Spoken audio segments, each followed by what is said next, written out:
끝났습니다. 우리는 완전히 끝났어요.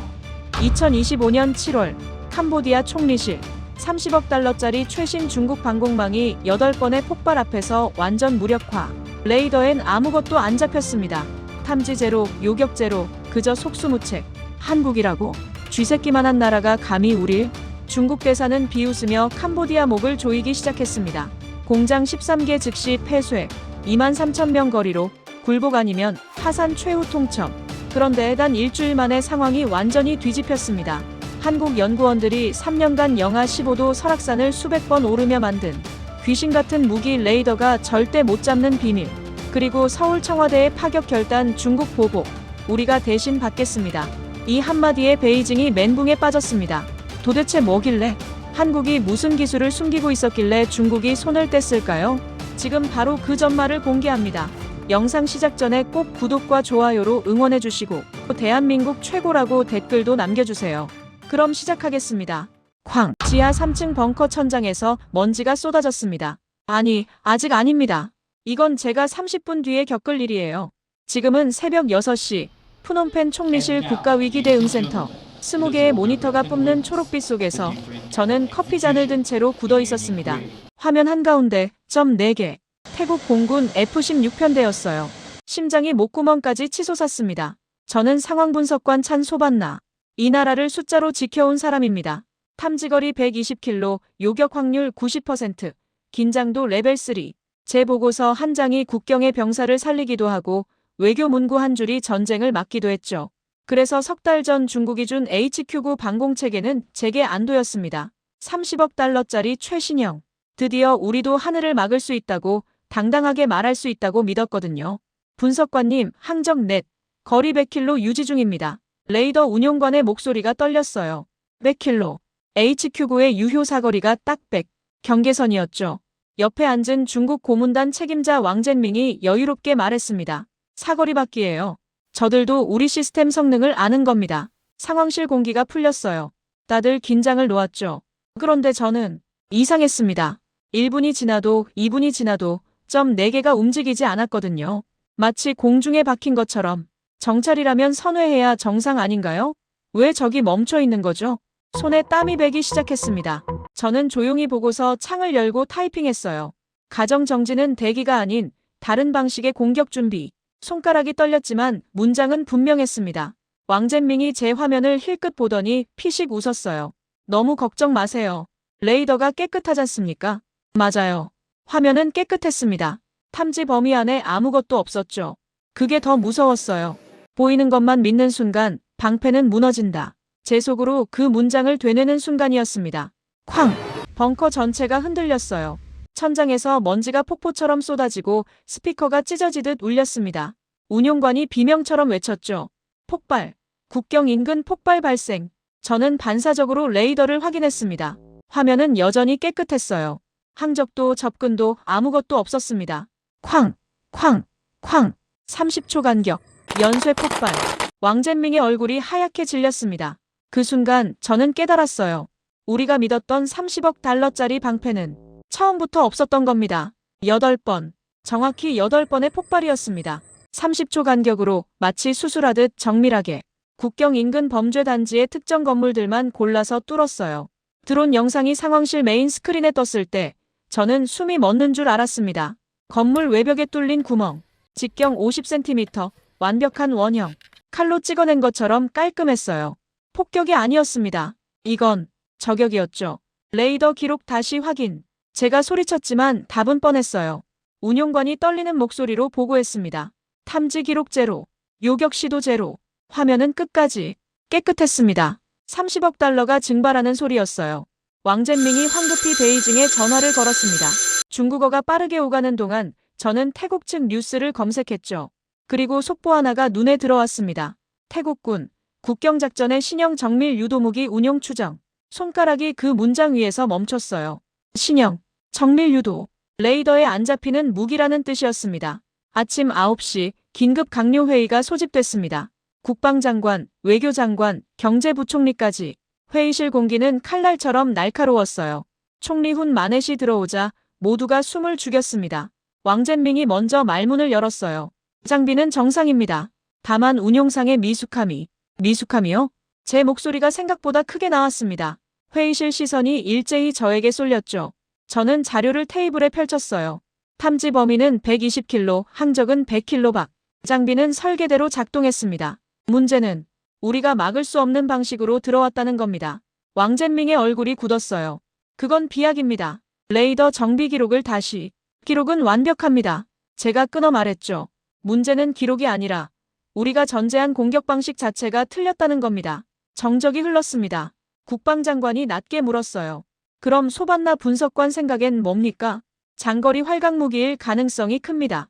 사거리 밖에서 투하해 레이더가 보는 고도 아래로 들어와서 그런 건 돈 많은 나라나 합니다. 왕젠밍이 비웃듯 끊었어요. 그 웃음이 제 신경을 곤두세웠습니다. 회의가 끝나갈 무렵 총리가 처음으로 입을 열었어요. 낮고 무겁고 분명한 목소리였습니다. 우리는 누구 편이냐가 중요한 게 아닙니다. 모두가 총리를 봤죠.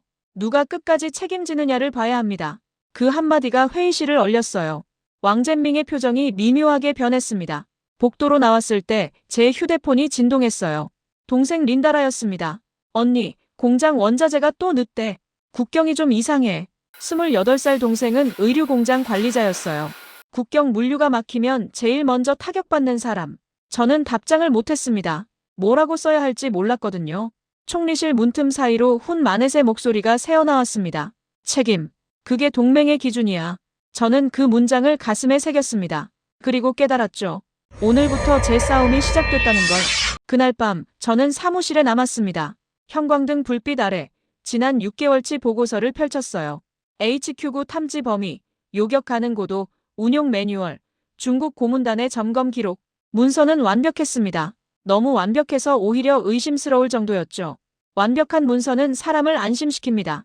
안심은 경계를 죽이고요. 저는 다른 파일을 열었어요. 국경 지형도, 산맥, 계곡, 바람길. 손가락으로 화면을 따라가며 저는 중얼거렸습니다. 폭탄은 직선으로만 떨어진다는 게 상식이었는데 만약 그 상식이 깨진다면 산을 타고 계곡을 따라 바람을 읽으며 날아오는 무기가 있다면 방공망은 그 순간 무용지물이 됩니다. 태국 뉴스를 다시 검색했어요. 그리고 한 줄을 발견했죠. 한국산 KGGB 활강폭탄 운용 가능성. 한국 KGGB 활강. 심장이 두근거렸습니다. 이게 답일 수도 있다는 직감이 번개처럼 스쳤어요. 다음 날 오전 저는 비공식 분석 보고서를 작성했습니다. 장거리 정밀 유도탄 대응 필요성 검토라는 제목으로요. 회의에서 조심스럽게 꺼냈죠. 우리가 고려해야 할 건 레이더 탐지 범위가 아니라 탐지 불가능한 공격 경로입니다. 국방 참모들이 고개를 갸웃했어요. 왕젠밍이 자료를 훑어보더니 웃었습니다. 비웃음이었어요. 소반나 분석관, 이건 너무 과도한 우려입니다. 활강폭탄이요? 그건 미국이나 쓰는 거예요. 한국도 개발했다는 보도가. 보도요? 왕젠밍이 끊었습니다. 보도와 실전은 다릅니다.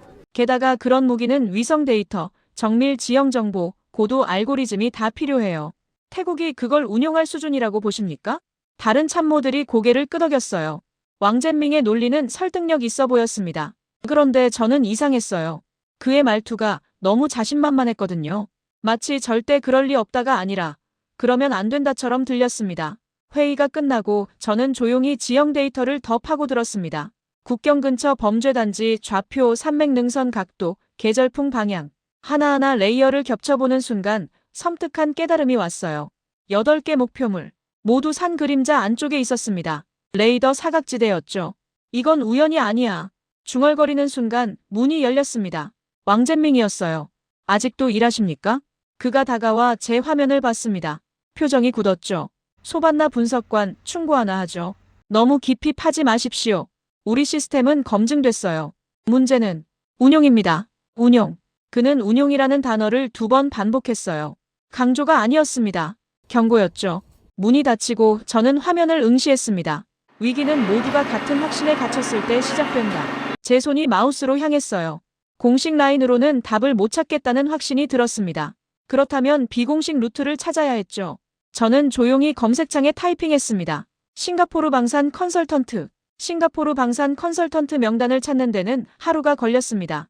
동남아 방산 중개인들은 공식 사이트를 만들지 않아요. 대신 입소문과 추천으로만 움직이죠. 저는 예전에 한번 스쳐 지나갔던 명함 하나를 기억해냈습니다. 석 달 전 국제안보 컨퍼런스에서 받았던 것. 다니엘 리버티 트레이드. 명함 뒷면에 적힌 휴대폰 번호로 메시지를 보냈어요. 암호처럼 짧게. 정밀 유도. 사거리. 레이더 제로. 답장은 3시간 뒤에 왔습니다. 더 짧았죠. 내일 오전 10시. 줌. 그 사이 푸놈펜은 난리가 났습니다. 국경 폭발 사건이 언론에 흘러나갔어요. 처음엔 태국군 국경 침범 포격이라는 식으로 보도됐죠. 그런데 오후가 되자 프레임이 바뀌기 시작했습니다. 캄보디아 방공망, 태국 공습의 무력 노출, 30억 달러 중국제 시스템, 실전 무용론 제기. SNS는 더 잔인했어요. 시민들이 찍은 폭발 현장 사진이 퍼지고 댓글엔 분노가 넘쳤습니다. 우리 세금으로 뭘 산 거야? 중국이 준 거라며? 공짜가 제일 비싼 거였네. 저는 모니터 앞에서 뉴스 피드를 스크롤하며 숨이 막혔습니다. 이건 단순한 군사 실패가 아니었어요. 국민의 신뢰가 무너지는 소리였죠. 오후 4시 중국 대사관에서 공식 성명이 나왔습니다. HQ9 시스템은 설계 사양에 맞춰 정상 작동했으며 운용상의 미흡함에 대해서는 캄보디아 측과 긴밀히 협의 중. 운용상의 미흡함. 제 손이 떨렸어요. 책임을 우리에게 넘기는 거였습니다. 긴급 브리핑이 소집됐어요. 왕젠밍이 들어오더니 이번엔 베이징 본부 전문가까지 화상으로 연결했습니다. 중국 본토 억양의 남자가 PPT를 띄우며 설명하기 시작했죠. 레이더 정비 기록을 보면 지난주 월요일 오전 점검이 누락됐습니다. 거짓말이었어요. 저는 그 기록을 직접 확인했거든요. 그리고 운용 매뉴얼 파트 3 섹션 7 절차가 생략된 정황이 생략되지 않았습니다. 제가 끊어 말했어요. 회의실 공기가 얼어붙었죠. 저는 모든 절차를 직접 검수했습니다. 레이더는 정상이었고 매뉴얼은 완벽하게 이행됐어요.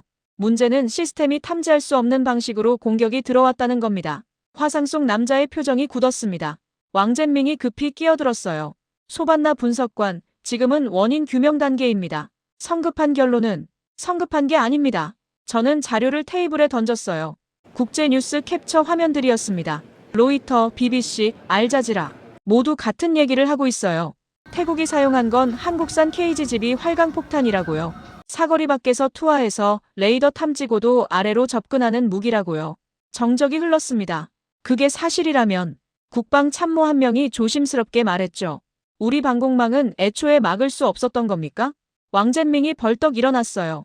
그건 추측입니다. 검증되지 않은. 그럼 검증하시죠. 제가 그를 똑바로 봤습니다. 베이징 본부에서 KGB 관련 데이터 있으시면 공유해 주십시오. 우리가 직접 분석하겠습니다. 화상 속 남자가 카메라를 껐습니다. 회의는 그렇게 끝났어요. 복도로 나오는 길 왕젠밍이 제 팔을 잡았습니다. 소반나, 왜 이러십니까? 우리가 적입니까? 그의 목소리엔 당혹감이 섞여 있었어요. 진짜 이해 못하는 표정이었죠. 저는 천천히 그의 손을 떼어냈습니다. 적은 아닙니다. 다만 책임을 함께 질 파트너도 아닌 것 같네요. 그날 밤 10시, 저는 노트북을 열고 줌 링크를 눌렀습니다. 화면에 남자가 나타났어요. 50대 후반, 회색 머리, 날카로운 눈빛. 다니엘 응이었습니다. 소반나 분석관. 그가 제 이름을 정확히 발음했어요. 이미 저를 조사했다는 뜻이었죠. KGB에 대해 알고 싶으시다고요? 네. 왜죠? 저는 잠시 망설였습니다. 그리고 솔직하게 말했어요. 우리나라가 살아남으려면 진실을 알아야 해서요. 다니엘이 희미하게 웃었습니다. 좋습니다. 그럼 하나 물어보죠. 당신네 레이더 화면이 깨끗했던 이유가 뭘까요? 탐지 범위 밖에서. 아니요. 그가 끊었어요. 탐지 범위 안에 있었어도 못 봤을 겁니다. 심장이 철렁 내려앉았습니다. 다니엘이 화면을 공유했어요. 영상 하나가 재생됐죠. 드론이 촬영한 듯한 흔들리는 화면.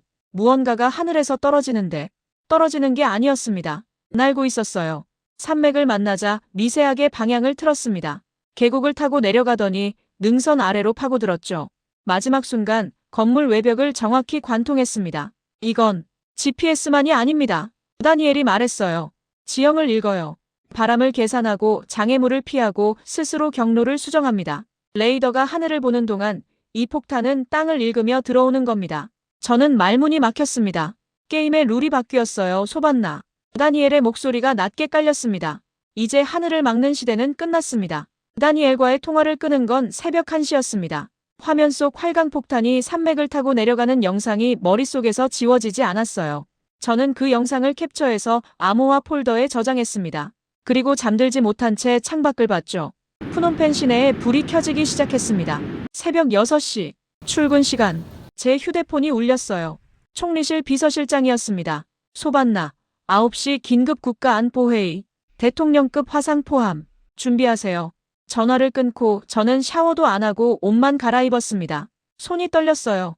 대통령급 화상이라는 건 베이징에서 직접 누군가 나온다는 뜻이었죠. 회의실은 냉기가 흘렀습니다. 훈 마네 총리가 상석에 앉았고 국방장관, 외교장관, 경제부총리가 양옆을 채웠어요. 왕젠밍은 평소보다 긴장한 표정이었습니다. 그리고 대형 스크린에 한 남자가 나타났죠. 베이징 국방부 차관보급 인물이었어요. 배지에 별 3개가 달려 있었습니다. 캄보디아 정부의 우려를 이해합니다. 그가 부드럽게 시작했어요. 하지만 HQ9 시스템은 전 세계 12개국에서 검증됐습니다. 문제는 시스템이 아니라 운용이라고 하시려는 거죠? 제가 끊었습니다. 회의실 공기가 얼었어요. 총리가 저를 봤지만 말리지 않았습니다. 저는 자료를 스크린에 띄웠어요. 국제뉴스 스크린샷 15개. 모두 같은 단어를 쓰고 있었죠. 한국산 KGB, 활강 유도폭탄, 레이더 회피 능력, 소반나 분석관. 화면 속 남자의 목소리가 차가워졌습니다. 그건 검증되지 않은 외신 보도입니다. 우리는 확인된 데이터로만. 그럼 확인해 주십시오. 저는 그를 똑바로 봤어요. KGB가 정말 그런 성능을 가졌는지 베이징에서 분석한 자료가 있다면 공유해 주십시오. 우리도 대비해야 하니까요. 정적이 흘렀습니다. 화면 속 남자가 왕젠밍을 봤어요. 왕젠밍이 땀을 흘리며 고개를 숙였죠. 그건 민감한 군사 정보라. 민감하다는 건 있다는 뜻입니까? 외교장관이 끼어들었습니다. 회의실 분위기가 요동쳤어요. 화면 속 남자의 표정이 굳었습니다. 캄보디아 정부는 우리를 신뢰하지 않는 겁니까? 신뢰의 문제가 아닙니다. 훈 마네 총리가 처음으로 입을 열었어요. 낮고 무겁고 명확한 목소리였죠. 우리 국민 보호의 문제입니다. 회의는 30분 만에 끝났습니다. 결론은 없었어요. 베이징 측은 추가 검토 후 회신하겠다고만 했죠. 그런데 진짜 지진은 오후에 왔습니다. 오후 3시 중국 대사관에서 사람이 왔어요. 정무공사 류젠하오. 63. 언제나 미소 짓는 얼굴에 언제나 정확한 타이밍을 아는 사람. 그는 총리실 접견실에서 차를 마시며 부드럽게 말했습니다. 캄보디아와 중국은 오랜 친구입니다. 훈 마넷이 고개를 끄덕였죠. 친구라면 서로 신뢰해야 하지 않겠습니까? 류젠하오가 찻잔을 내려놓았어요. 미소는 여전했지만 목소리 온도가 떨어졌습니다. 최근 일부 언론과 관계자들이 우리 지원에 대해 의문을 제기하는 것 같습니다. 이는 매우 유감스러운 일이죠. 국민의 불안을 해소하는 게 우선입니다. 총리가 답했어요. 류젠하오가 서류 한 장을 꺼냈습니다. 물론입니다. 다만 한 가지 알려드리고 싶은 게 있어서요. 내년도 경제협력 패키지 검토안인데 서류엔 숫자들이 빼곡했어요. 원조 규모, 투자 계획, 무역 쿼터, 그리고 맨 아래 작은 글씨로 한 줄이 있었습니다. 상기 항목들은 양국 신뢰관계 유지를 전제로 함. 제 등골이 서늘해졌습니다. 만약 캄보디아가 다른 파트너를 모색한다면 류젠하오가 말끝을 흐렸어요. 협박은 명확할 필요가 없었죠. 그건 양국 관계 재검토로 이어질 수 있습니다. 경제협력은 물론 국경 물류, 투자 심사까지요. 회의실이 조용해졌습니다. 저는 그 순간 휴대폰을 봤어요. 린다라에게서 문자가 와 있었거든요. 언니, 공장장이 다음 주부터 조업 단축한대. 원자재가 안 들어와서 손이 떨렸습니다. 류젠하오는 우리 목을 조르고 있었어요. 조용히, 정확히 경제라는 줄로. 회의가 끝나고 총리가 저를 불렀습니다. 소반나, 솔직하게 물어보겠네. 그가 창밖을 보며 말했어요. 다른 길이 있나? 저는 숨을 고르고 답했습니다. 있습니다. 다만, 혼자서는 못 갑니다. 총리가 저를 봤어요. 그럼 누가 필요한가? 함께 보복을 감당해줄 동맹이 필요합니다. 정적이 흘렀습니다. 훈 마넷이 천천히 고개를 끄덕였죠. 알아보게. 조용히. 그게 허락이었습니다. 저는 총리실을 나와 복도 끝으로 걸어갔어요. 창밖으로 푸놈펜 시내가 보였습니다. 공장 굴뚝에서 연기가 피어올랐죠. 저 연기가 멈추는 날 거리엔 사람들이 쏟아져 나올 겁니다. 선택의 대가는 제가 치르는 게 아니었어요. 린다라가 공장 노동자들이 국민이 치르는 거였죠. 저는 휴대폰을 꺼내 다니엘에게 메시지를 보냈습니다. 한국 측 실무 라인 연결 가능합니까? 답장은 3분 만에 왔어요. 언제 출국 가능하십니까? 내일 새벽 5시 비행기 예약했습니다. 제가 총리실 비서실장에게 보고하자 그는 고개를 끄덕였어요. 공식 출장 아닙니다. 기록에 남기지 마세요. 알겠습니다. 여권을 바꾸지는 않았어요. 대신 일정표를 바꿨죠. 민간 보안 컨퍼런스 참석이라는 명목으로. 누가 봐도 평범한 출장이었습니다. 짐을 싸면서 저는 창밖을 봤어요. 프놈펜 국제공항 방향. 저 길 끝에서 돌아올 수 있을까? 아니, 돌아온다고 해도 예전에 제가 아닐 거라는 걸 알고 있었습니다. 새벽 4시 택시를 탔어요.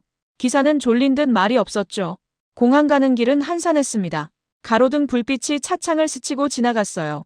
공항 드롭오프 구역에 내리는 순간이었습니다. 검은색 세단 한 대가 천천히 지나갔어요. 심장이 멎었습니다. 번호판. 중국 대사관 차량이었죠. 차는 그냥 지나갔지만 뒷좌석 유리창 너머로 누군가 저를 본 것 같았습니다. 확신은 없었어요. 하지만 등골이 서늘했죠. 감시가 시작됐구나. 저는 캐리어를 끌고 터미널 안으로 들어갔습니다. 뒤돌아보지 않았어요. 뒤돌아보면 겁먹은 티가 나니까요. 체크인, 보안 검색, 출국 심사. 모든 게 기계적으로 진행됐습니다. 탑승구 의자에 앉았을 때 비로소 숨을 쉴 수 있었어요. 2시간 반 비행. 싱가포르 창의공항에 도착한 건 오전 7시 반이었습니다. 입국장을 빠져나오자 한 남자가 팻말을 들고 있었어요. 미즈, 첸이라고 적혀 있었죠. 다니엘이 보낸 기사였습니다. 호텔로 가시겠습니까? 네. 차는 시내로 들어갔어요. 마리나베이 쪽이었죠. 52층짜리 호텔 앞에 멈췄을 때 저는 약간 당황했습니다. 여기 맞나요? 다니엘 씨가 예약하셨습니다. 로비는 대리석과 유리로 빛났어요. 체크인을 하고 엘리베이터를 타는 동안 저는 긴장이 풀리지 않았습니다. 이 호화로움이 오히려 불편했거든요. 52층, 복도 끝방. 카드키를 찍고 들어가자 창밖으로 싱가포르 스카이라인이 펼쳐졌습니다. 휴대폰이 울렸어요. 소반나, 잘 도착하셨습니까? 오후 2시, 같은 층 스위트룸 52315. 노크하십시오. 다니엘이었습니다. 저는 샤워를 하고 옷을 갈아입었어요. 거울을 봤죠. 38살 분석관. 나라를 지키려다 어쩌면 나라를 위험에 빠뜨릴 수도 있는 여자. 눈 밑엔 다크서클이 내려앉아 있었습니다. 오후 2시, 저는 52315 앞에 섰어요. 노크했습니다. 문이 열렸죠. 다니엘 응이었습니다. 50대 후반, 회색 머리, 정장 차림. 영상통화로 봤을 때보다 체격이 좋았어요. 어서 오십시오. 그가 옆으로 비켜섰습니다. 방 안엔 대형 테이블이 있었고 그 위엔 서류들이 펼쳐져 있었어요. 노트북 3대, 태블릿 2개, 그리고 벽면 스크린엔 동남아 지도가 떠 있었죠. 앉으십시오. 다니엘이 커피를 건넸습니다. 저는 받아들고 테이블에 앉았어요. 바로 시작하죠. 시간이 많지 않으니까요. 그가 태블릿을 저에게 밀었습니다. 화면엔 비교표가 떠 있었어요. 좌측엔 중국제방공 시스템 목록, 우측엔 최근 2년간 활강폭탄 공격 사례들, 그리고 결과 모두 탐지 실패 또는 요격 실패였습니다. 게임이 바뀌었습니다. 소반나. 다니엘이 말했어요. 이제 하늘을 막는 시대는 끝났어요. 새로운 시대는 땅을 읽는 무기의 시대입니다. 저는 화면을 스크롤했어요. 베트남, 필리핀, 인도네시아 모두 같은 고민을 하고 있었죠. 한국 무기를 찾고 있습니까? 찾는 정도가 아닙니다. 다니엘이 다른 파일을 열었어요. 줄 서 있어요. 태국은 이미 계약했고 베트남은 협상 중입니다. 필리핀도 타진했죠. 심장이 빨라졌습니다. 그런데 왜 공개적으로 안 알려졌죠? 중국 때문입니다. 다니엘의 표정이 굳었어요. 한국 무기를 사는 순간 경제 보복이 옵니다. 원조 삭감, 투자 중단, 무역 제재. 동남아 국가들은 그걸 감당할 여력이 없어요. 그래서 조용히 움직이는 겁니다. 그가 노트북을 돌렸어요. 영상 하나가 재생됐죠. 드론 촬영, 야간, 적외선 카메라. 무언가가 하늘에서 내려오는데 포물선이 아니었습니다. 곡선이었어요. 산맥을 만나자 기체가 미세하게 기울었습니다. 능선을 따라 하강하다가 계곡 입구에서 방향을 틀었죠. 이게 KGB입니다. 다니엘이 재생을 멈췄어요. GPS 유도만이 아니에요. 지형 데이터가 내장돼 있습니다. 산의 각도, 계곡의 깊이, 바람의 방향까지. 이 폭탄은 스스로 길을 찾아요. 저는 숨이 막혔습니다. 레이더는 하늘을 봅니다. 그런데 이 무기는 땅을 타고 들어와요. 보이지 않게. 다니엘이 화면을 확대했어요. 폭탄이 건물 외벽을 관통하는 순간 정확히 중심부를 뚫었죠. 이건 GPS만으론 불가능합니다. 제가 중얼거렸어요. 맞습니다. 다니엘이 고개를 끄덕였죠. 한국 연구팀이 겨울산을 직접 올라다니며 데이터를 모았다고 합니다. 눈, 바람, 능선, 계곡, 수천 개의 좌표를 직접 발로 뛰며 확보했죠. 그게 이 폭탄의 두뇌가 된 겁니다. 저는 영상을 다시 돌렸어요. 1번, 2번, 3번. 볼수록 경악스러웠습니다. 한국 측, 접촉 가능합니까? 다니엘이 저를 봤어요. 가능합니다. 다만 조심해야 해요. 중국이 눈치채면 이미 눈치챘을 겁니다. 저는 공항에서 본 검은 세단을 떠올렸어요. 다니엘의 표정이 굳었습니다. 그럼 시간이 없겠군요. 그가 휴대폰을 꺼냈어요. 번호 하나를 눌렀죠.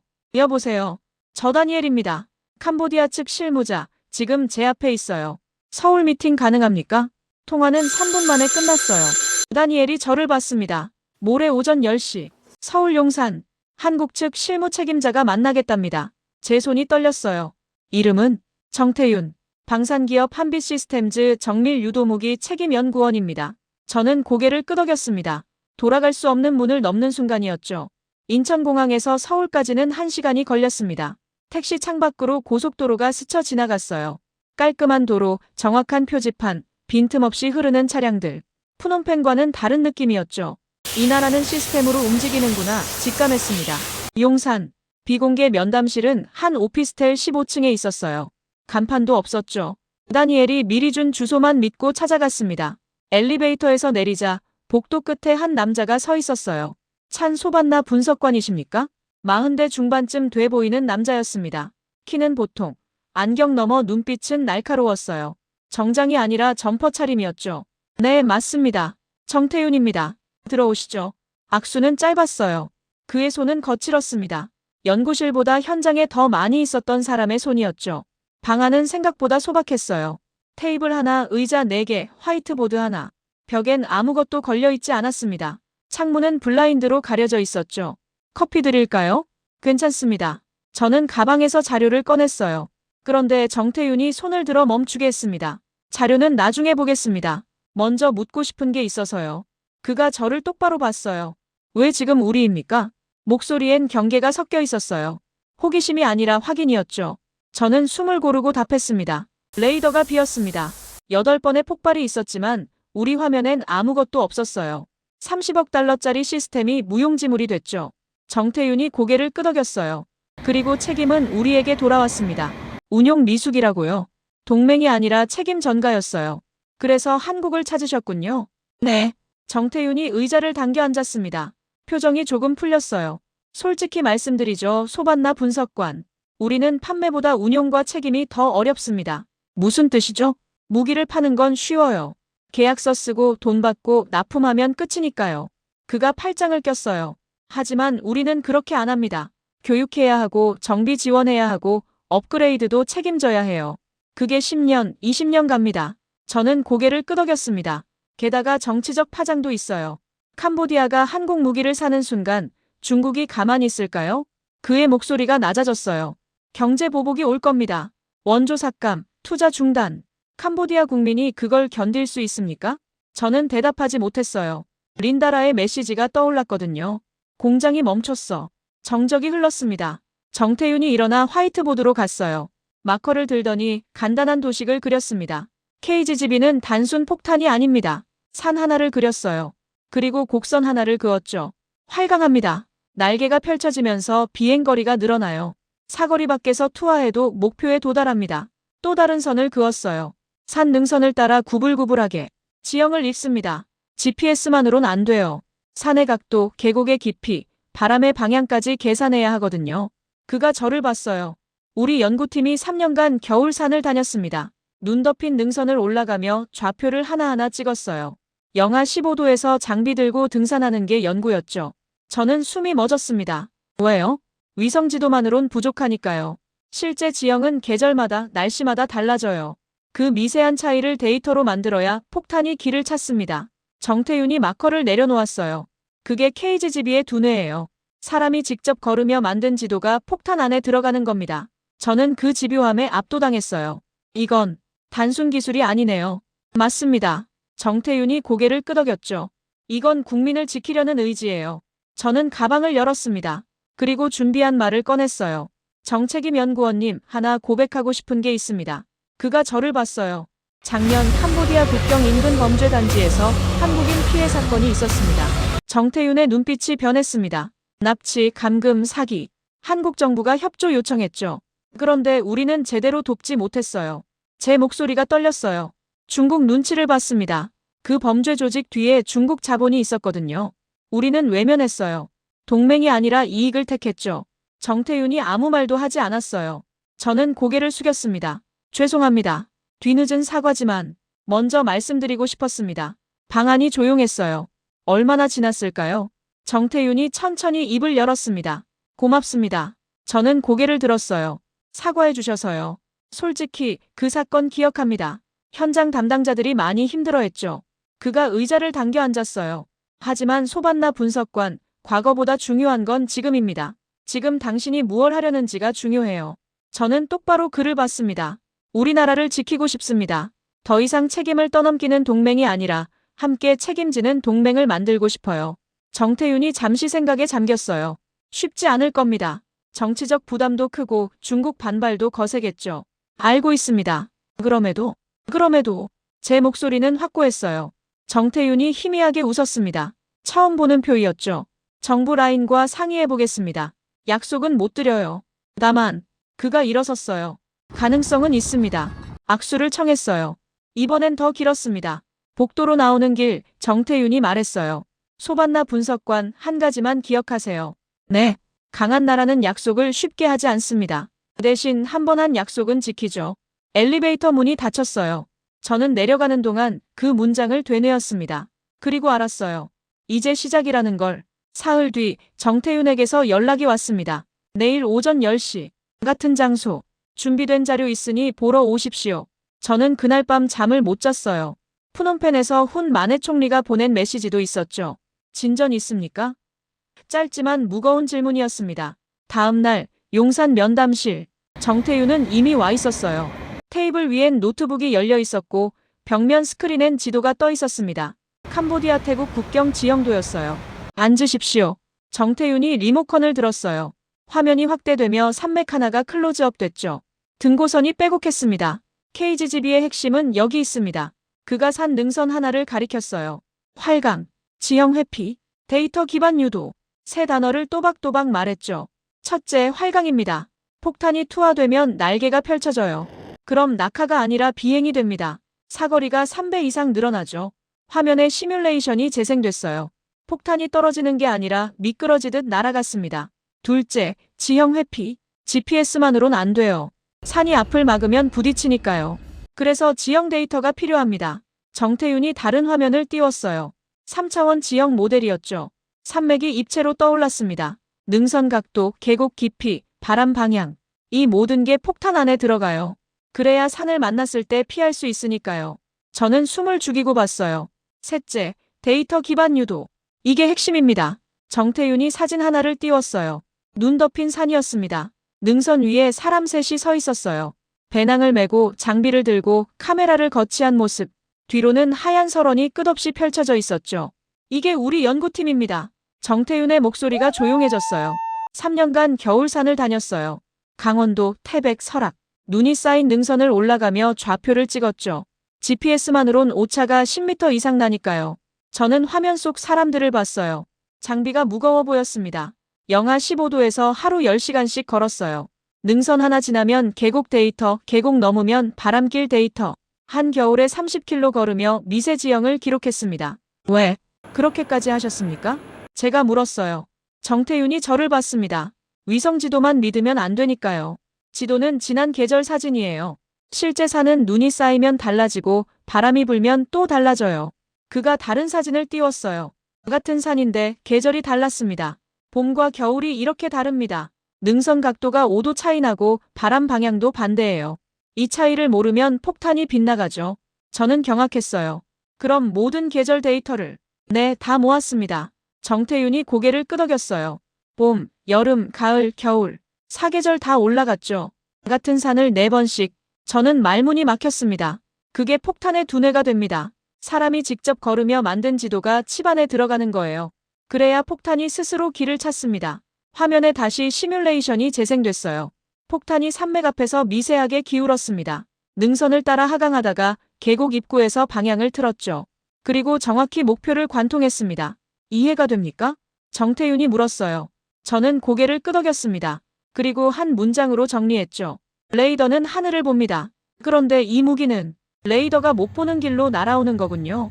정확합니다. 정태윤이 화면을 껐어요. 그래서 HQ9이 탐지 못한 겁니다. 애초에 탐지할 수 있는 경로로 안 왔으니까요. 저는 그 집요함에 압도당했어요. 눈 덮인 산을 수백 번 오르내리며 데이터를 모은 사람들. 그게 나라를 지키는 방식이라는 걸 이제 알았습니다. 정책임 연구원님, 저는 똑바로 글을 봤어요. 이건 단순히 무기를 사는 게 아니네요. 무슨 뜻입니까? 이건 생존을 설계하는 겁니다. 정태윤이 희미하게 웃었어요. 이제 이해하시는군요. 저는 가방에서 노트를 꺼냈습니다. 그리고 질문을 적기 시작했죠. 캄보디아 지형 데이터도 필요하겠네요? 네. 국경 산맥 전체를요. 교육은 얼마나 걸립니까? 최소 6개월. 운용 인력 50명 이상 필요합니다. 정비는 부품 공급, 기술 지원, 업그레이드까지 20년 책임집니다. 저는 받아 적으며 깨달았어요. 이건 계약이 아니라 동맹이었습니다. 20년을 함께 가는 관계였죠. 소반나 분석관, 정태윤이 말했어요. 이 기술을 갖게 되면 억지력이 생깁니다. 중국이 경제로 압박해도 버틸 명분이 생기는 거죠. 제 심장이 빨라졌어요. 하지만 그 전에 정치적 결단이 필요합니다. 한국 정부도 캄보디아 정부도요. 저는 고개를 끄덕였습니다. 정태윤이 마지막 파일을 열었어요. 이틀 뒤 국방부 실무라인이 검토 들어갑니다. 결과 나오면 연락드리죠. 밖으로 나오는 길 저는 하늘을 봤어요. 구름 사이로 햇살이 비쳤습니다. 그리고 생각했죠. 우리도 저 하늘 아래서 스스로를 지킬 수 있을까? 서울에서 푸놈펜으로 돌아온 건 3일째 되는 날이었습니다. 공항을 빠져나오는 순간 저는 또 그 검은 세단을 봤어요. 중국 대사관 차량. 이번엔 확실했습니다. 주차장 구석에서 제 택시를 지켜보고 있었거든요. 시간이 없다. 총리실로 직행했습니다. 비서실장이 저를 바로 집무실로 안내했어요. 훈 마네 총리가 창밖을 보고 서 있었죠. 어땠습니까? 돌아보지도 않고 물었어요. 가능성이 있습니다. 다만 시간이 촉박합니다. 총리가 저를 봤습니다. 얼마나? 중국이 이미 눈치챘습니다. 늦어도 일주일 안에 결정해야 해요. 총리의 눈빛이 굳었어요. 보고하시죠. 저는 준비한 자료를 펼쳤습니다. KGB 성능, 교육 일정, 정비 지원, 그리고 가장 중요한 것, 단순 무기 구매가 아닙니다. 교육 정비 물류를 묶은 패키지 협력이에요. 20년 장기 계약입니다. 총리가 자료를 넘겼어요. 비용은 분할 납부 가능합니다. 그리고 저는 숨을 고르고 말했죠. 한국 측이 중국 보복을 예상하고 있습니다. 경제 압박이 올 거라고요. 대비책은? 그게 아직 확답은 못 받았습니다. 정적이 흘렀어요. 훈 마넷이 창밖을 다시 봤습니다. 푸놈펜 시내가 내려다 보였죠. 가능하나 소반나. 정말 가능한 일입니까? 저는 정태윤의 말을 떠올렸어요. 혼자서는 못합니다. 하지만 함께라면. 그때 비서실장이 급히 들어왔습니다. 총리님, 태국 외교부에서 비공식 접촉 요청이 들어왔습니다. 총리와 제가 동시에 고개를 들었어요. 태국이요? 네. 국경 문제 협의하자는데. 이상하게도 국방 라인이 함께 온답니다. 저는 심장이 뛰는 걸 느꼈어요. 이틀 뒤 태국 측 대표단이 푸놈펜에 왔습니다. 공식 일정은 국경 안정화 협의였죠. 하지만 실제 회의는 달랐어요. 비공개 회의실. 태국 국방 차관보가 조용히 말을 꺼냈습니다. 우리도 중국 압박을 받고 있습니다. 모두가 긴장했어요. KGB 운용 사실이 알려지면서 베이징이 움직이기 시작했죠. 무역 보복 암시도 있었고요. 훈 마넷이 물었습니다. 그래서 공동 대응이 필요합니다. 태국 측이 서류를 꺼냈어요. 국경 물류 통로를 열겠습니다. 중국이 캄보디아를 압박하면 우리가 우회 경로를 제공하는 겁니다. 저는 숨이 멎었어요. 왜? 그렇게까지 하십니까? 태국 차관보가 저를 봤습니다. 혼자서는 못 버팁니다. 중국이 한 나라씩 쪼개면 다 무너져요. 하지만 여럿이 함께 서면 버틸 수 있다? 네. 그래서 한국과도 접촉했습니다. 제 심장이 쿵 내려앉았어요. 한국이 응답했습니까? 긍정적입니다. 다만 조건이 있어요. 무엇입니까? 3국이 함께 움직여야 한답니다. 캄보디아, 태국, 한국. 방산 물류 안보를 하나로 묶어서요. 훈 마넷이 제게 눈빛을 줬어요. 저는 고개를 끄덕였죠. 그날 밤 서울에서 연락이 왔습니다. 정태윤이 아니라 한국 국방부 실무 라인이었어요. 소반나 분석관, 안규백 장관님께서 검토 완료하셨습니다. 목소리가 떨렸어요. 결과가 긍정입니다. 다만 대통령 재가가 필요해요. 이틀 안에 결정 나올 겁니다. 전화를 끊고 저는 그대로 의자에 주저앉았습니다. 됐다. 정말 될 수도 있다. 다음 날 오후 한국 청와대에서 회의가 열렸다는 소식이 들렸어요. 이재명 대통령이 참석했고 안규백 국방장관이 브리핑했다고 했죠. 그리고 그날 밤 11시 제 휴대폰이 울렸습니다. 소반나 분석관 정태윤이었어요. 목소리가 달랐습니다. 대통령 결재 나왔습니다. 저는 숨이 멎었어요. 우리 정부는 동남아 안보가 한국 공급망과 직결된다고 판단했습니다. 캄보디아 마이너스 태국과 패키지 협력을 추진하겠답니다. 그럼, 네, 진행합니다. 저는 울컥했어요. 목소리가 떨렸죠. 감사합니다. 감사는 나중에 하세요. 이제 시작이니까요. 정태윤이 말했습니다.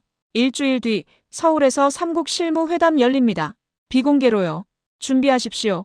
전화가 끊겼어요. 저는 창밖을 봤습니다. 푸놈펜 야경이 반짝였죠. 우리는 혼자가 아니었어요. 이제 하지만 그 순간이었습니다. 복도에서 발소리가 들렸어요. 급한 발걸음. 비서실장이 문을 열었죠. 소반나, 큰일입니다. 그의 얼굴이 하얗게 질려 있었어요. 중국 대사관에서 총리님께 긴급 면담 요청했습니다. 내일 오전 9시 류제나오 정무공사가 직접 온답니다. 제 등골이 서늘해졌어요. 들켰다. 다음 날 오전 9시 총리실 접견실 류제나오가 들어왔습니다. 63, 회색 정장, 언제나처럼 미소 짓는 얼굴. 하지만 눈빛은 차갑게 식어 있었어요. 총리님, 뵙게 돼서 영광입니다. 악수는 형식적이었어요. 훈 마넷이 자리를 권했고 저는 총리 옆에 앉았죠. 바쁘신데 직접 오셨습니까? 총리가 물었어요. 류제나오가 찻잔을 들었습니다. 한 모금 마시고 천천히 내려놓았죠. 캄보디아와 중국은 오랜 친구입니다. 시작은 부드러웠어요. 그 우정이 오늘날 캄보디아 발전의 기반이 되지 않았습니까? 원조, 투자, 무역. 우리는 함께 성장해왔죠. 훈 마넷이 고개를 끄덕였습니다. 그런데 최근 우려스러운 소식을 들었습니다. 류제나오의 목소리가 미세하게 낮아졌어요. 캄보디아가 다른 파트너를 모색한다고요? 정적이 흘렀습니다. 외교는 선택의 문제입니다. 총리가 조심스럽게 말했어요. 물론입니다. 류제나오가 웃었어요. 하지만 웃음이 눈까지 가지 않았죠. 다만 선택에는 결과가 따르는 법입니다. 그가 서류 하나를 꺼냈습니다. 내년도 경제협력 검토안입니다. 베이징 본부에서 재검토 중이라고 하더군요. 서류를 펼쳤어요. 숫자들이 빼곡했습니다. 원조 5억 달러. 이게 40% 감소 가능성이 있답니다. 제 심장이 철렁했어요. 투자 프로젝트 12건. 이 중 7건이 심사 보류 상태고요. 류제나오가 다른 페이지를 넘겼습니다. 국경 통관도 재점검이 필요하다는 의견이 있습니다. 안전 문제로요. 그의 손가락이 숫자 위를 천천히 움직였어요. 물론 이건 가정입니다. 만약 우리 우정이 계속된다면 아무 문제 없겠죠. 협박이었어요. 부드럽고 정확하고 치밀한. 훈 마넷이 서류를 닫았습니다. 검토해보겠습니다. 서두르시는 게 좋을 겁니다. 류제나오가 일어섰어요. 선택의 시간이 많지 않으니까요. 그가 나가고 방안이 무거워졌습니다. 소반나. 총리가 저를 봤어요. 이게 시작입니까? 네. 제 목소리가 떨렸어요. 그날 오후 베이징에서 공식 발표가 나왔습니다. 캄보디아 원조 프로그램 재검토. 효율성 제고 차원. 뉴스는 즉각 반응했어요. 경제 전문가들이 나와서 분석했죠. 실질 삭감 50% 예상 투자 축소 불가피 환율 불안 우려. 그리고 이틀 뒤 현실이 되기 시작했습니다. 국경세관에서 통관이 느려졌어요. 서류 재검토 추가 심사 필요 공식 봉쇄는 아니었지만 결과는 같았죠. 원자재 컨테이너가 3일째 묶였고 공장들이 가동을 멈추기 시작했습니다. 첫날, 푸놈펜 외곽 의류 공장 하나. 둘째 날, 시내 전자부품 공장 둘. 셋째 날, 린다라의 메시지가 왔어요. 언니, 오늘 해고 통보받았어. 저는 휴대폰을 든 채로 굳었습니다. 공장이 원자재 없어서 멈췄대. 당분간 무급휴직이래. 손이 떨렸어요. 언니가 뭐 한 거야? 뉴스에서 중국이랑 관계 이상하다던데. 답장을 못했습니다. 뭐라고 써야 할지 몰랐거든요. 그날 저녁 푸놈펜 거리에 사람들이 모이기 시작했어요. 처음엔 100명, 다음 날 1000명, 사흘째엔 5000명. 중국 무기는 쓰레기다. 우리 돈 돌려줘. 구호는 격렬했습니다. 중국 대사관 앞 도로가 막혔어요. 하지만 나흘째 분위기가 바뀌었습니다. 우리 일자리는 어쩌라고. 먹고 살게 해줘. 칼날이 돌아섰어요. 중국이 아니라 정부로. 긴급 내각회의가 소집됐습니다. 경제부총리가 숫자를 던졌어요. 한 달 안에 외환 보유고가 위험 수준 도달합니다. 공장 6개가 더 멈추면 실업률 3% 상승이에요. 외교장관이 말했습니다. 중국에 사과하고 접촉을 끊어야 합니다. 이대로 가면 나라가 무너져요. 국방장관이 반박했죠. 그럼 안보는요? 다음 폭격이 오면 또 속수무책입니까? 안보보다 밥이 먼저입니다. 목소리가 높아졌어요. 회의실이 갈라졌죠. 훈 마넷이 손을 들어 모두를 조용히 시켰습니다. 소반나. 총리가 저를 불렀어요. 대안이 있나? 확실한 대안. 모두의 시선이 저에게 쏠렸습니다. 저는 숨을 고르고 답했어요. 서울 회담이 이틀 뒤입니다. 한국과 태국이 패키지 지원을 약속했어요. 그게 중국 보복을 막을 수 있습니까? 재무장관이 쏘아붙였어요. 막을 순 없습니다. 저는 솔직하게 말했죠. 하지만 견딜 수는 있습니다. 태국이 물류 통로 열어주고 한국이 경제 협력 확대하면 가정입니다. 확실한 게 아니잖아요. 외교장관이 테이블을 쳤어요. 지금 국민이 거리에 나와 있습니다. 내일 모레까지 기다릴 수 있겠어요? 저는 대답할 수 없었어요. 회의가 끝나고 총리가 저를 불렀습니다. 집무실 창밖으로 시위대가 보였어요. 플래카드가 흔들렸죠. 소반나, 솔직하게 물어보겠네. 훈 마넷의 목소리가 무거웠어요. 이 길이 우리를 살립니까? 무너뜨립니까? 저는 린다라를 떠올렸어요. 공장 노동자들을, 거리의 사람들을. 모르겠습니다. 제 목소리가 갈라졌어요. 다만 지금 굴복하면 다음엔 더 큰 요구가 올 겁니다. 총리가 고개를 끄덕였습니다. 이틀 안에 답을 가져오시오. 그날 밤 저는 사무실에 혼자 남았어요. 창밖으로 시위 소리가 희미하게 들렸습니다. 휴대폰 화면엔 린다라의 메시지가 떠 있었죠. 언니, 내일 집세 내야 하는데 어떡하지? 눈물이 흘렀습니다. 숫자가 사람이 되는 순간이었어요. 서울행 비행기는 내일 오전 6시였습니다. 짐을 싸면서 저는 계속 휴대폰을 확인했어요. 린다라에게서 답장이 없었거든요. 괜찮아, 언니가 뭐라도 해볼게라고 보냈는데 읽음 표시만 떴죠. 새벽 4시 공항으로 향했습니다. 터미널 입구에 도착하자마자 저는 멈춰섰어요. 검은 세단 세대가 드롭오프 구역에 나란히 서 있었습니다. 중국 대사관 번호판. 이번엔 숨기지도 않았어요. 차 문이 열렸습니다. 류젠하오가 내렸어요. 소반나 분석관, 어디 가십니까? 목소리는 부드러웠지만 눈빛은 차갑게 식어 있었죠. 출장입니다. 서울로요? 제 심장이 철렁 내려앉았어요. 공항 출국 기록은 공개 정보입니다.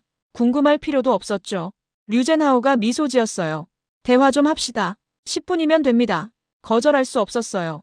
주변에 사람들이 있었고 공식 외교관이 요청하는 걸 무시하면 사건이 되니까요. 저는 그를 따라 공항 VIP 라운지로 갔습니다. 조용한 방. 창밖으로 활주로가 보였어요. 류젠하오가 커피를 권했지만 저는 손을 저었죠. 바로 말씀하시죠. 좋습니다. 그가 의자에 앉았어요. 다리를 꼬고 편안한 자세. 하지만 말은 칼날처럼 날카로웠죠. 배신입니다. 소반나 분석관. 그 단어가 공기를 얼렸어요. 캄보디아는 우리를 배신하고 있습니다.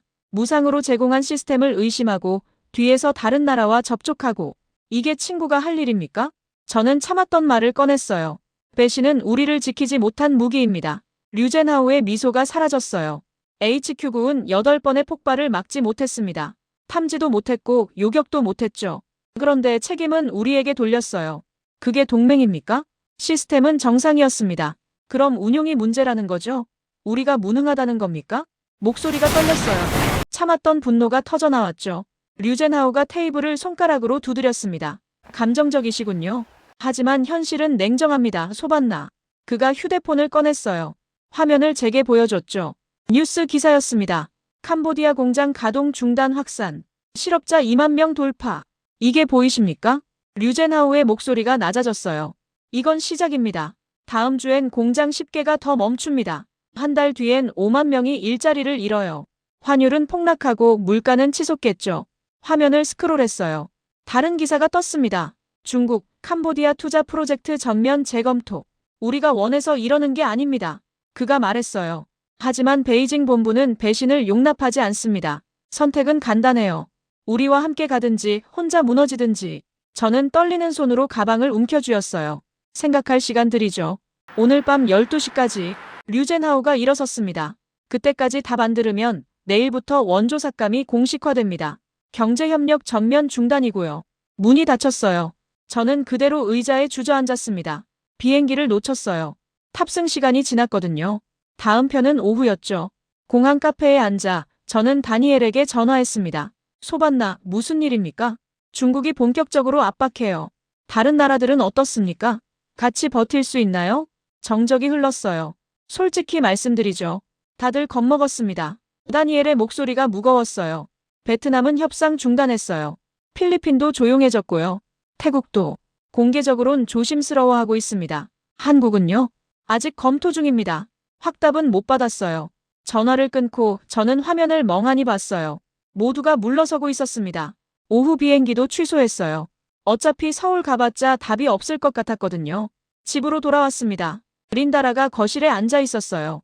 눈이 빨갛게 부어 있었죠. 언니, 동생이 저를 봤습니다. 내가 뭘 잘못한 거야? 공장 사람들이 나한테 화내.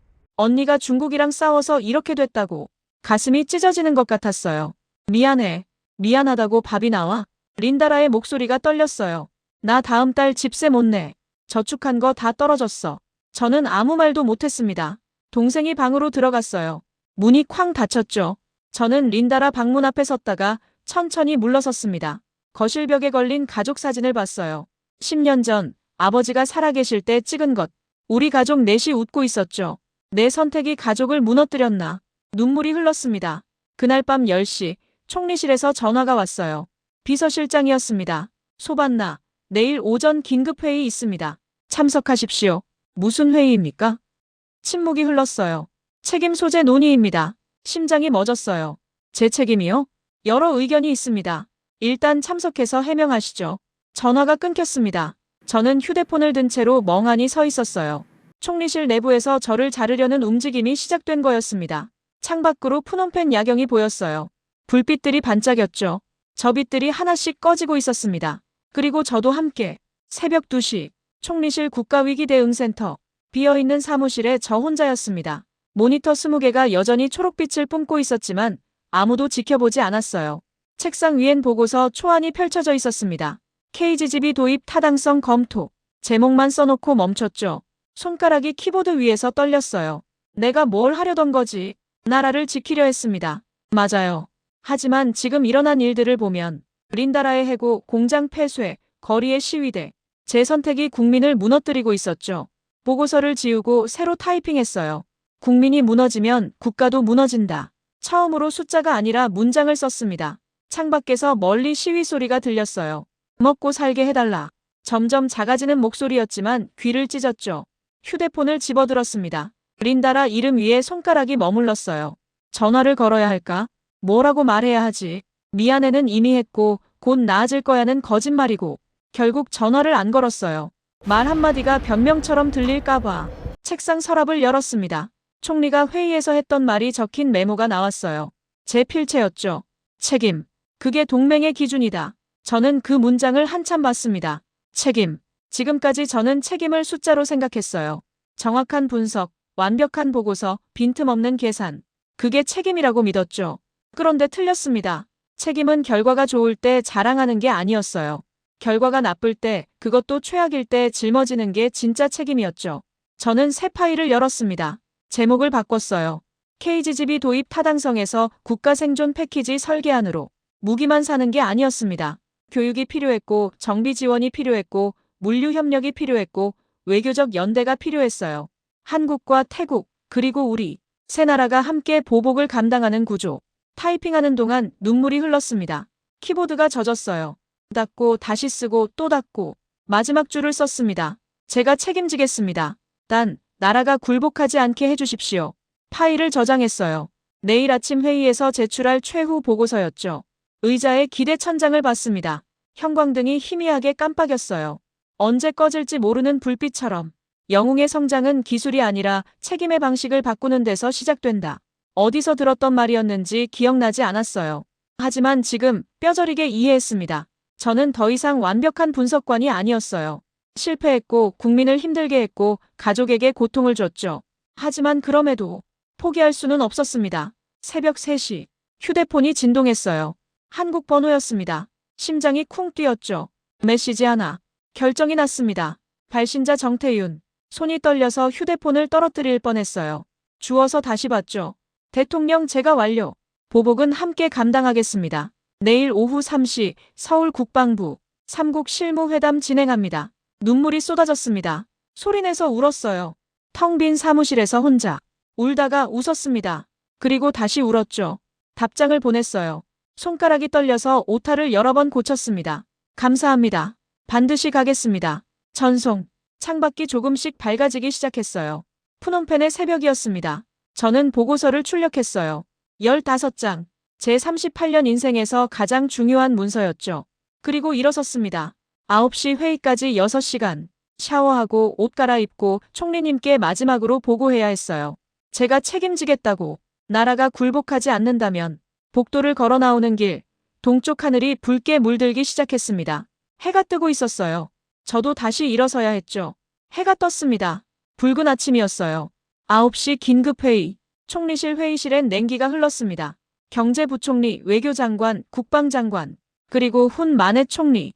모두 어두운 표정이었어요. 소반나 분석관, 외교장관이 먼저 입을 열었습니다. 현 상황을 어떻게 보십니까?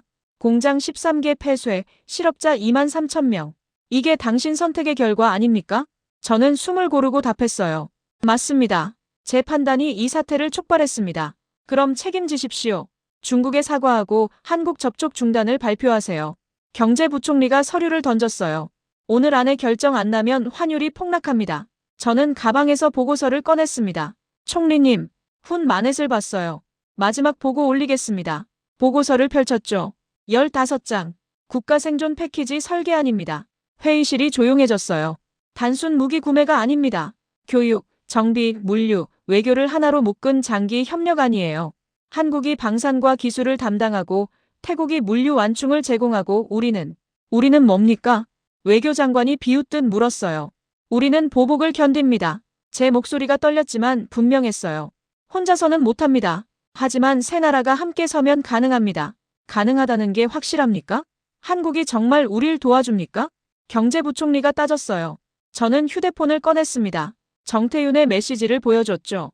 새벽 3시에 왔습니다. 보복은 함께 감당하겠습니다라고요.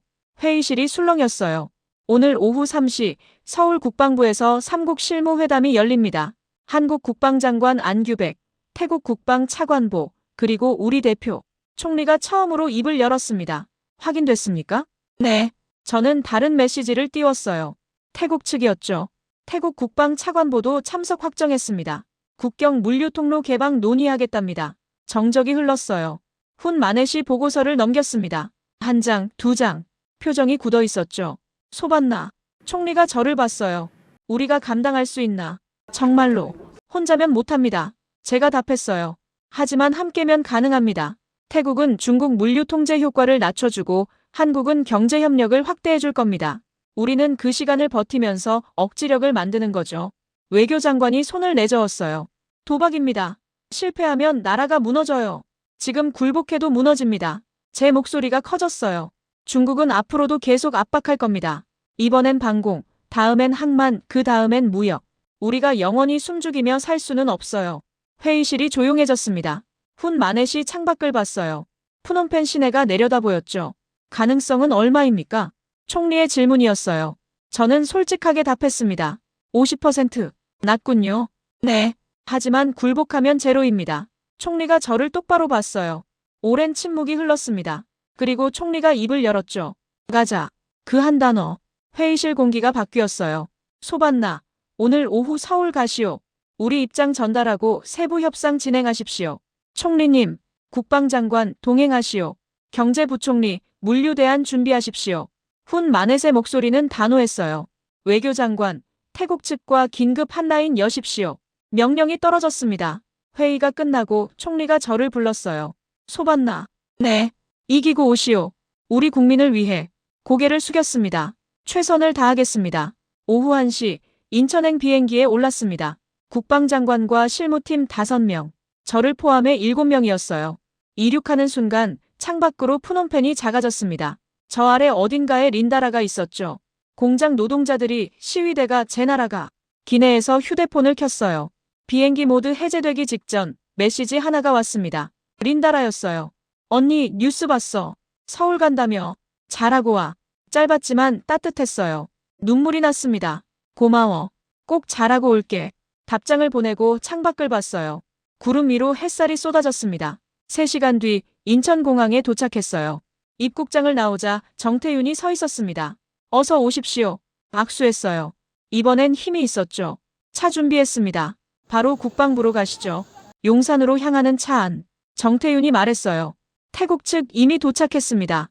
국방장관 나타폰 나크파닛이 직접 왔어요. 한국 측은요? 안규백 장관님이 직접 주재하십니다. 심장이 빨라졌어요. 국방부 청사 앞에 내렸습니다. 경비가 삼엄했어요. 안으로 들어가자 복도 끝에 회의실이 보였죠. 문이 열렸습니다. 긴 테이블, 양쪽에 사람들이 앉아 있었어요. 한국 측, 태국 측, 그리고 우리 자리. 세 나라가 마주보는 순간이었습니다. 안규백 장관이 일어섰어요. 환영합니다. 시작하시죠. 회의실은 조용했습니다. 테이블 중앙엔 동남아 지도가 펼쳐져 있었어요. 캄보디아, 태국, 한국을 연결하는 선들이 그어져 있었죠. 안규백 장관이 먼저 입을 열었습니다. 세 나라가 이 자리에 모인 이유는 명확합니다. 동남아 안보 불안정은 한국의 공급망과 직결됩니다. 목소리는 침착했지만 무게가 실려 있었어요. 우리는 단순 무기 판매를 원하지 않습니다. 장기 협력 파트너를 찾고 있죠. 태국 국방장관 나타폰 나크파닛이 고개를 끄덕였어요. 태국 역시 중국 압박을 받고 있습니다. 하지만 혼자 맞서기엔 버겁죠. 그래서 우리는 물류 협력을 제안합니다. 그가 지도를 가리켰어요. 태국 마이너스 캄보디아 국경 통로였습니다. 중국이 캄보디아 국경을 조이면 우리가 우회 경로를 엽니다. 물자 이동, 무역 통로, 봉쇄 효과를 50% 이상 낮출 수 있어요. 캄보디아 국방장관이 질문했습니다. 중국 보복이 태국에도 갈 텐데요? 각오했습니다. 나타폰의 답변은 짧았어요. 우리도 언젠가 선택해야 합니다. 혼자 당할 바엔 함께 버티는 게 낫죠. 안규백 장관이 서류를 펼쳤습니다. 한국은 방산 장비와 함께 경제 협력을 확대하겠습니다. 투자 프로젝트, 기술 교육, 정비 지원, 20년 장기 계약으로요. 그가 저를 봤어요. 소반나 분석관, 캄보디아 측 의견 들어보겠습니다. 저는 숨을 고르고 일어섰습니다. 감사합니다. 먼저 우리 입장을 말씀드리죠. 준비한 자료를 펼쳤어요. 캄보디아는 단순 무기가 아니라 생존 시스템이 필요합니다. 교육, 정비, 운용 교리까지 포함된 패키지요. 물론입니다. 안규백이 고개를 끄덕였어요. 그리고 가장 중요한 건 제 목소리가 떨렸어요. 중국 보복을 함께 견딜 동맹입니다. 경제 압박이 올 때 혼자 무너지지 않게 지켜줄 파트너요. 회의실이 조용해졌습니다. 안규백 장관이 천천히 말했어요. 우리는 약속을 쉽게 하지 않습니다. 하지만 한 번 한 약속은 지키죠. 그 문장, 정태윤이 했던 말이었어요. 대한민국 정부는 동남아 안보를 우리 국익과 연결해서 봅니다. 캄보디아가 흔들리면 공급망이 흔들리니까요. 그래서 함께 버티겠습니다. 캄보디아 국방장관이 물었어요. 구체적으로는요? 정태윤이 프레젠테이션을 띄웠습니다. KGGB 20발 우선 공급, 교육 6개월, 운용 인력 50명 양성, 정비 부품 20년 책임 공급. 화면이 넘어갔어요. 그리고 경제 협력, 투자 프로젝트 3건 신규 추진, 기술 교육센터 건립, 무역 쿼터 확대. 숫자들이 빼곡했습니다. 하지만 이번엔 차갑지 않았어요. 희망처럼 느껴졌죠. 태국은요? 나타폰이 답했습니다. 국경 물류 통로 상시 개방, 중국 통제 시 즉시 우회로 가동. 그리고 그가 잠시 멈췄어요. 우리도 한국과 방산 협력 확대합니다. 세 나라가 묶여야 중국도 함부로 못하니까요. 저는 그 순간 깨달았어요. 이건 계약이 아니라 연대였습니다. 서명 직전이었어요. 저는 손을 들었습니다. 잠깐만요. 모두가 저를 봤어요. 심장이 두근거렸지만 해야 할 말이었습니다. 서명 전에 한 가지만 말씀드리겠습니다. 안규백 장관이 고개를 끄덕였어요. 저는 숨을 깊이 들이쉬었습니다. 작년 캄보디아 국경 범죄 단지에서 한국인 피해 사건이 있었습니다. 회의실 공기가 무거워졌어요. 납치, 감금, 사기. 한국 정부가 협조 요청했지만 우리는 제대로 돕지 못했어요. 제 목소리가 떨렸습니다. 이유는 중국 눈치 때문이었습니다. 범죄 조직 뒤에 중국 자본이 있었고 우리는 외면했죠. 정태윤의 표정이 굳었어요. 하지만 말리지 않았습니다. 당시 담당자는 제가 아니었지만 캄보디아 정부의 일원으로서 사과드립니다. 고개를 숙였어요. 우리는 동맹이 아니라 이익을 택했습니다. 미안합니다. 정적이 흘렀습니다. 얼마나 지났을까요? 안규백 장관이 입을 열었어요. 고개 드십시오. 저는 천천히 고개를 들었습니다. 과거는 기록합니다. 하지만 미래는 책임으로 만드는 겁니다. 안규백의 목소리는 단호했지만 따뜻했어요. 지금 소반나 분석관이 여기 계신 이유가 뭡니까? 과거를 반복하지 않으려는 거 아닙니까? 눈물이 흘렀습니다. 네. 그럼 됐습니다. 우리는 앞을 봅시다. 안규백이 펜을 들었어요. 서명하시죠. 문서가 돌았습니다. 한국, 태국, 캄보디아 세 나라 대표가 차례로 서명했어요. 마지막으로 제가 서명했습니다. 손이 떨렸지만 글씨는 또렷했죠. 찬 소반나. 펜을 내려놓는 순간 회의실에 박수가 터졌습니다. 작지만 따뜻했어요. 밖으로 나오는 길 정태윤이 제 옆으로 왔습니다. 잘하셨습니다. 고맙습니다. 이제 시작입니다. 진짜 싸움은 지금부터예요. 알고 있었어요. 하지만 이제 혼자가 아니었죠. 서울에서 프놈펜으로 돌아온 건 사흘째 되는 날이었습니다. 새벽 6시, 총리실 지하 3층, 국가위기대응센터 같은 장소였어요. 20개의 모니터, 차가운 형광등, 초록빛 화면. 하지만 뭔가 달랐습니다. 사람들의 어깨가 달랐어요. 레이더 운용관이 저를 보며 웃었습니다. 분석관님 오셨습니까? 예전엔 긴장한 목소리였는데 이젠 여유가 있었죠. 저는 제 책상으로 갔어요. 모니터 옆에 새로 붙은 게 보였습니다. 운용 절차표, 태국과 공유되는 물류 상황판, 한국교육 일정 캘린더, 정비 부품 도착 예상표. 숫자만 있던 화면 옆에 사람이 생겼어요. 소반나. 총리실 비서실장이 들어왔습니다. 뉴스 보셨어요? 공장 재가동 시작됐대요. 정말입니까? 네. 태국 측 물류 통로 열리면서 원자재가 풀렸어요. 어제 공장 5개 재가동 결정했답니다. 가슴이 뜨거워졌습니다. 휴대폰을 확인했어요. 린다라에게서 메시지가 와 있었죠. 언니, 새 직장 구했어. 한국 기업이 새로 들어온 공장인데 조건 괜찮대. 이번엔 진짜 버틸 수 있을 것 같아. 눈물이 났습니다. 축하해. 정말 잘 됐다. 답장을 보내고 창밖을 봤어요. 푸놈펜 시내에 아침 해가 떠오르고 있었습니다. 붉고 따뜻하고 새로운 하루였죠. 오전 10시. 훈 마네 총리가 상황실을 방문했어요. 어떻습니까? 시스템은? 총리가 레이더 화면을 봤습니다. 안정적입니다. 제가 보고했어요. HQ구는 여전히 작동 중이고 추가로 한국 측 감시 시스템 연동 준비 중입니다. 태국과 정보 공유 라인도 열렸고요. 총리가 고개를 끄덕였어요. 중국 반응은? 보복이 계속되고 있지만 효과가 떨어지고 있습니다. 태국 물류 덕분에 봉쇄가 안 먹히고 한국 투자가 들어오면서 경제도 버티고 있어요. 얼마나 버틸 수 있습니까? 혼자였다면 한 달이었을 겁니다. 저는 화면을 가리켰어요. 하지만 지금은 세 나라가 함께니까요. 6개월, 1년 그 이상도 가능합니다. 총리가 희미하게 웃었습니다. 보고서 하나 더 써주시오. 무슨 내용으로요? 동맹이 뭔지. 당신이 배운 걸로. 저는 고개를 끄덕였어요. 그날 오후, 저는 마지막 보고서를 작성했습니다. 제목은 간단했어요. 동맹은 무기가 아니라 포기하지 않는 시스템이다. 타이핑하면서 지난 한 달을 떠올렸습니다. 레이더의 빈 화면, 8건의 폭발, 중국의 압박, 린다라의 눈물, 서울 회의실, 세 나라의 악수. 모든 게 숫자로 시작했지만 사람으로 끝났어요.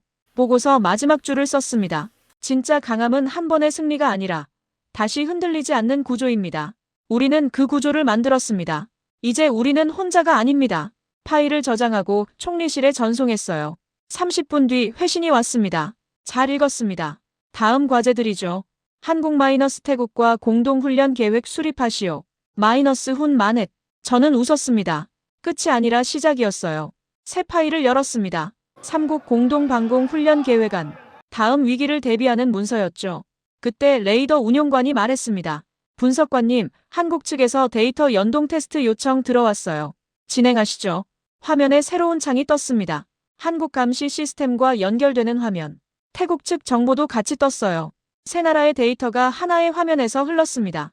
예전엔 빈 화면이 공포였어요. 이제는 연결된 화면이 희망이었죠. 저녁 6시. 퇴근 시간. 동료들이 하나둘 나가고 저는 잠시 더 남았어요. 모니터 앞에 앉아 조용히 생각했습니다. 38회를 살면서 배운 것들.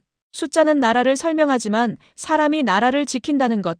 완벽한 시스템은 없지만 포기하지 않는 연대는 가능하다는 것. 휴대폰이 울렸어요.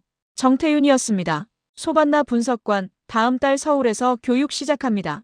참석하시죠? 물론입니다. 좋습니다. 그럼 준비하세요. 겨울산 오르는 것도 포함돼 있으니까요. 산을요? 네. 지형 데이터를 직접 몸으로 익혀야 폭탄이 어떻게 날아가는지 이해하니까요. 저는 웃었습니다. 기대되네요. 전화를 끊고 창밖을 봤어요. 푸놈펜 야경이 반짝이기 시작했습니다. 불빛들이 하나씩 켜졌죠. 저 불빛 하나하나가 사람이었어요. 린다라 같은, 공장 노동자 같은 평범한 삶을 사는 사람들. 그들을 지키는 게 제 일이었습니다. 숫자가 아니라 시스템으로. 혼자가 아니라 함께. 컴퓨터를 끄고 일어섰어요. 형광등 스위치를 내리려다 멈췄습니다. 레이더 화면을 한 번 더 봤죠. 초록빛이 고요하게 빛나고 있었어요. 예전엔 이 빛이 외로웠습니다. 이제는 따뜻했어요. 불을 끄고 나왔습니다. 복도를 걸으며 내일 할 일을 떠올렸어요. 공동훈련 계획, 교육 일정 조율, 태국 측 물류회의. 해야 할 일이 산더미였지만 무겁지 않았습니다. 혼자가 아니니까요. 엘리베이터를 타고 올라가며 저는 작게 중얼거렸어요. 우리는 해냈어. 그리고 웃었습니다. 문이 열리고 밖으로 나왔어요. 푸놈펜의 밤하늘에 별이 떠 있었습니다. 저는 그 별을 보며 걸었어요. 내일도 모레도 우리는 계속 걸어갈 겁니다. 혼자가 아니라 함께. 여러분, 끝까지 들어주셔서 감사합니다. 30억 달러짜리 중국 방공망이 무너진 날 저는 배웠어요. 진짜 동맹은 무기를 파는 게 아니라 보복을 함께 감당하는 거라는 걸요.